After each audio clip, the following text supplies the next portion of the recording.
Hi guys, this is Visual 15. Welcome to Let's Discuss The Walking Dead. This is for Season 4, Episode 13. Near the beginning of last night's episode, Sasha, Maggie, and Bob, they broke a cardinal rule of a zombie apocalypse.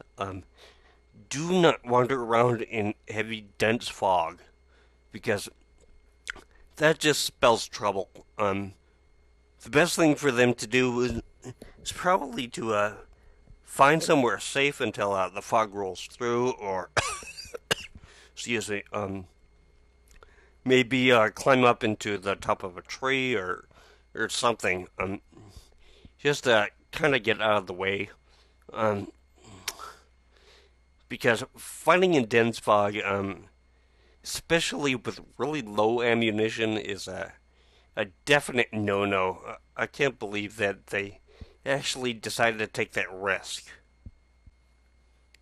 But from the little excursion that they did with Bob's wandering around at the beginning of the episode, I kind of don't think that he's actually the one that was screwing around with the rats out by the fence earlier in the year. As I said last week, I do think it was Lizzie, and this kind of reinforces it for me. So,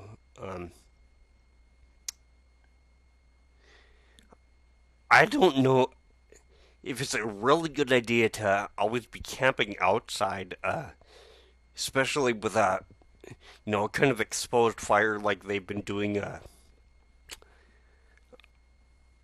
I don't know if they really know how to make anything like different or anything, but uh,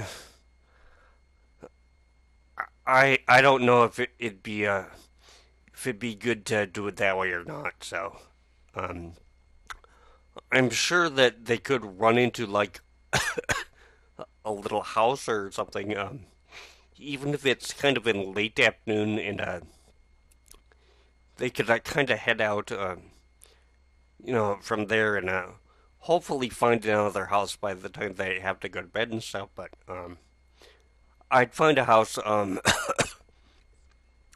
just kind of settle in for a little bit, rest, then start to move like the next day or whatever. Because I don't know. I can't believe that Bob's shoulder has not healed, and I kept thinking for most of the episode something had to have happened because as I said, he was bit on the shoulder, right where the bandage was, and I kind of don't think that a bandage would actually hold out a bite or whatever. So plus, it's really exposed, so even if it didn't go all the way through, then some of the walker's saliva would have to mix in with the blood, and that would kill him. But you know, as for the mortuary with graveyard up back, um, I'm kind of glad for Beth that they ran across that one grave about a beloved father, that kind of thing. I know it wasn't Herschel or anything, but kind of closure for her in a way. So, um, but I do kind of wonder who was actually living there. They seemed really well stocked. And with the dead in that place, all made up except for that one that was on that slab with the half of its face kind of messed up. Um, Dog outside with half its face kind of messed up. The room with the piano having all those candles in it, that kind of stuff.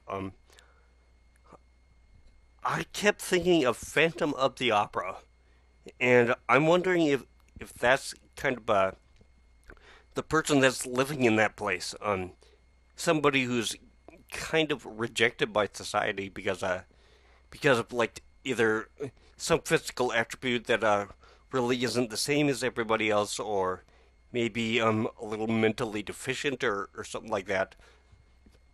that is kind of why I'm wondering if maybe the person that took Beth like isn't planning to like abuse her or rape her or anything like that. I'm kind of wondering if in that person's mind if they're kind of protecting her because she was injured when she got there. So I'm kind of wondering if they thought, hey, this person is kind of like me in a way, but um, not really sure because apparently this season is going to be going on longer than I thought. I thought there was one, maybe two episodes left, but there's three, so I'm still trying to figure out how those zombies were able to get onto the porch there without making any noise because you would think that they would at least make a like that throat grumbling noise that would kind of tipped off Daryl, but um, I don't know.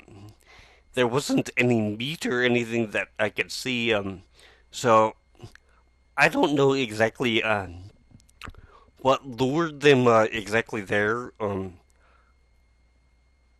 I'm kind of wondering if that particular person like was on the balcony right above the door and was like waving his arms or whatever to get the walkers' attention so that they kind of coalesced underneath him.